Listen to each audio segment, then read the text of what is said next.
Yeah, dear student, welcome back to the business study class. Our chapter going on is chapter 2, and today I am going to teach you the third form of business organization, that is called cooperative society. Okay. So the meaning of cooperative is derived from the word cooperation, means working together with others for a common purpose. The cooperative society is a voluntary association of the persons who will join together with the motive of welfare of the members and of the society. They are driven by the need to protect their economic interest in the face of possible exploitation at the hands of middlemen, obsessed with the desire to earn greater profit. The cooperative society is compulsory required to be registered under the Cooperative Society Act 1912. The process of setting up cooperative society is simple enough, and at the most what is required is the consent of at least 10 adult persons. Only minimum 10 members are required to form a cooperative society. The capital of the society is raised from its member through issue of shares. The society acquired a distinct legal identity after its registration. Clear? So in simple word, the cooperative society is a voluntary association of the persons formed with the purpose of getting yourself protected from exploitation of the middleman. Clear? This is called the cooperative society. Now the features, it's a voluntary membership. A person who wants to join with the service of the motive may become a member in any cooperative society. Membership is totally voluntary. This means the person is free to join. There is no compulsion. Everything is dependent upon the desire of the person joining the society. Although procedurally members are required to serve a notice before leaving the society, there is no compulsion to remain a member. Membership is open to all irrespective of the religion, caste and gender. So it's a totally voluntary membership. Because it's a voluntary association of the person, so membership will also be voluntary. Legal status, a registration, after registration of cooperative society, this accords a separate identity to the society which is distinct from its members. Clear? The society can enter into the contract and can held property in its name. CU and BCU means society, if required, can file a suit against any person. At the same time, any other person can file a suit. Suit means legal case, can sue a cooperative society. As a result of being separate legal entity, it is not affected by the entry or exit of its members.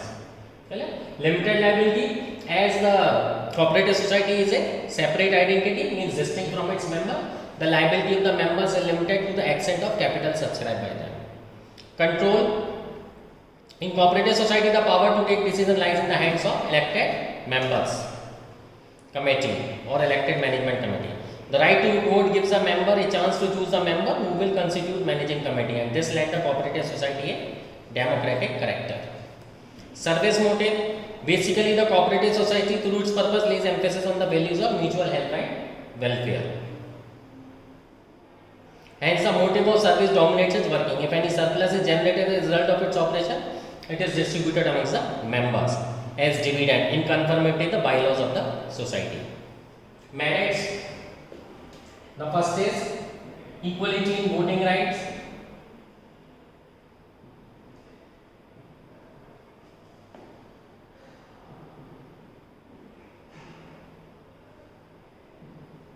And it's a voluntary association of the person, so every individual person will get a voting right. Clear? Irrespective of the amount of the capital contribution by a member, each member is entitled to equal voting rights. Clear? Limited liability,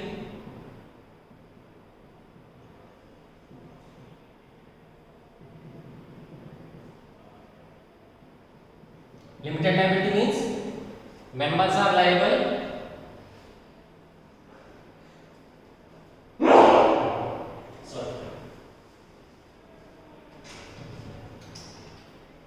members are liable to the extent of the capital subscribed by them.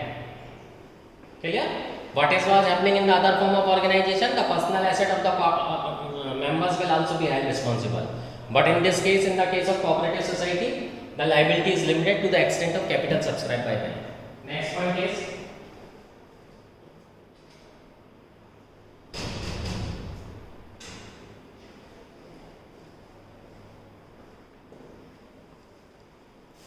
stable existence.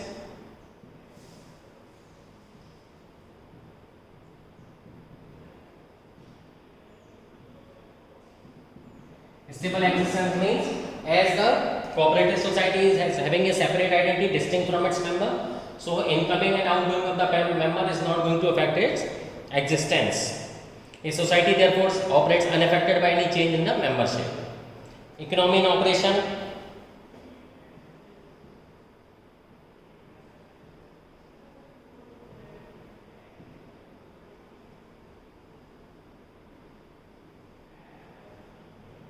Economy in operation means a cooperative society always formed with the purpose of service, and the person who is joining them is always believe in serving the society or serving the members. So everybody works for any intention to earn the unnecessary profit.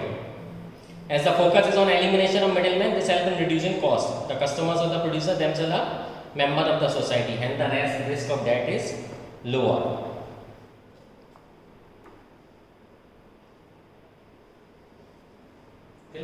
Next is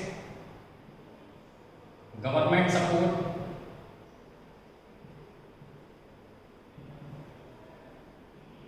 Government support to the cooperative society is very well known. They give support in the form of taxes, subsidy, low interest rates on loan. Government also support the cooperative society because they are serving the society. Next is ease of formation.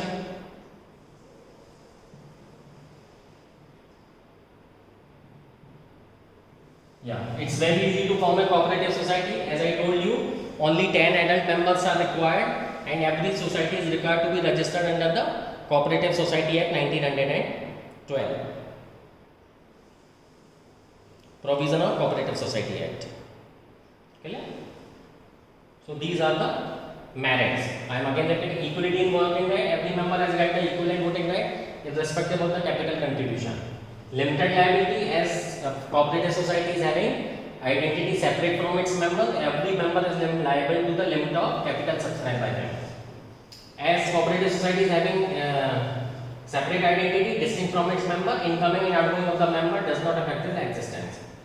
Economy in operation, everybody work for the elimination of middlemen. So basic purpose is to reduce the cost. Government support, government gives support to the cooperative society in the form of low tax, providing of the subsidies and low taxes. Ease of formation, it's very easy, only 10 adult members are required.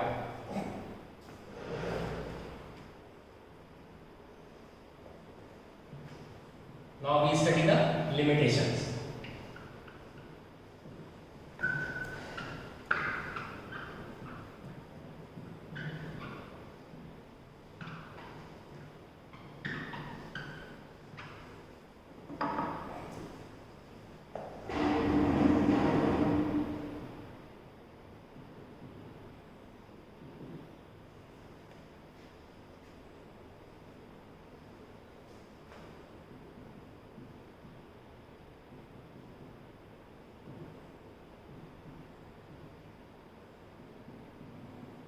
Limited resources. Sometimes cooperative society in the beginning may possess limited resources because the contribution members do not having faith on the concept and may not provide enough capital. And the low rate of the dividend offered on investment also acts as a deterrent in attracting membership or more capital from the members. Okay? So this is the limitation. Inefficient management.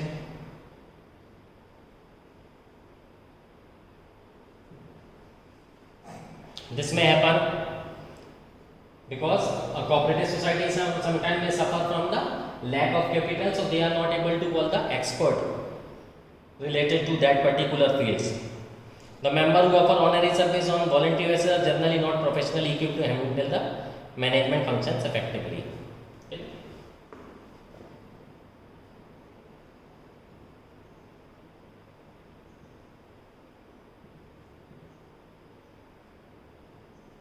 Lack of secrecy. As several members are working in the cooperative society, it is very difficult to maintain the secret of the firm. Open discussions in the meeting will reveal out everything. So it is very difficult to maintain secrecy about the operation of cooperative society. Government control.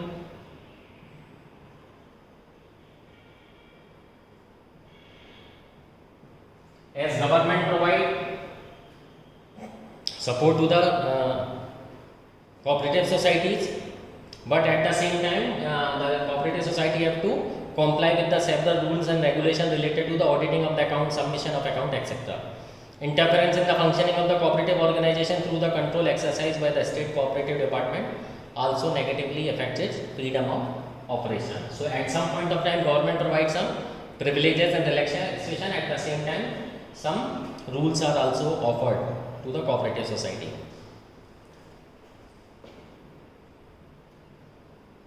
Next is differences of opinion. As several type of members are working in a cooperative society, there may be the idea conflict or there may be a class conflict. So this may lead to the difficulties in decision making. Personal interest may start to dominate the welfare motive, and the benefit of other member may take a backseat if the personal gain is given preference by certain members. So this led to the difference of opinion. So these are generally the basically 5 limitations. Now we are going to study the types of cooperative societies.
Now first, again in the type of cooperatives, first is consumer cooperative. These are formed to protect the interests of consumer. The member comprises of consumer desirous of obtaining goods quality product at reasonable prices. The basic aim of this type of the society is to eliminate the middleman and to achieve economy in operation. It purchases goods in bulk directly from the wholesaler and sell goods to the member, thereby eliminating the middleman. Profits, if any, are distributed on the basis of either their capital contribution or purchase made by individual members. Second is producer cooperative societies. So as the name suggests, these type of societies are set up to protect the interest of small producers. In order to give them adequate price for their produce, these type of societies are set up. The member comprises of the producers desirous of procuring input for production of goods to meet the demand of consumer. The society aims to fight against the big capitalists and enhance the bargaining power of small producers. It supplies raw material, equipment and other inputs to the member and also buys their output for sale. Profit amongst the members are generally distributed on the basis of their contribution to the total pool of goods produced or sold by the society. Okay. Next is marketing.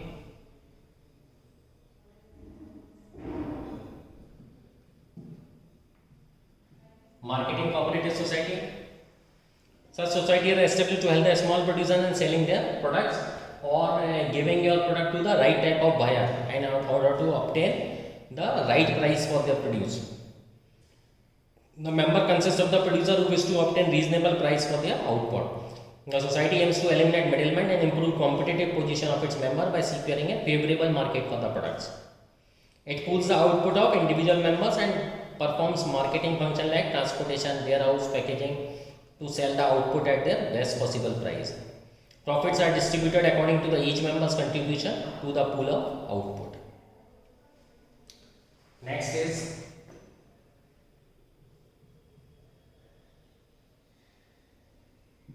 Farmers Cooperative Society. These societies are established to protect the interests of the farmer by providing better inputs at reasonable cost. The member comprises farmers who wish to jointly take up the farming activities. The aim is to gain the benefits of large scale farming and increase the productivity. Such societies provide better quality seeds, fertilizer, machinery and other modern mechanics or techniques for use in the cultivation of crop. This helps not only by improving the yield and return of the farmer but also solve the problem associated with the farming on fragmented land holdings. Clear? Next is credit cooperative societies. These societies are established for providing easy credit facilities on reasonable terms to the members. The member comprises of the person who seek financial help in the form of loans. The aim of the society is to protect the member from exploitation of the lender who charges high rate of interest on loans. Such society provide loans to the member out of the amounts collected as capital and deposit from the member and charge low rate of interest. Next and last is housing cooperative society.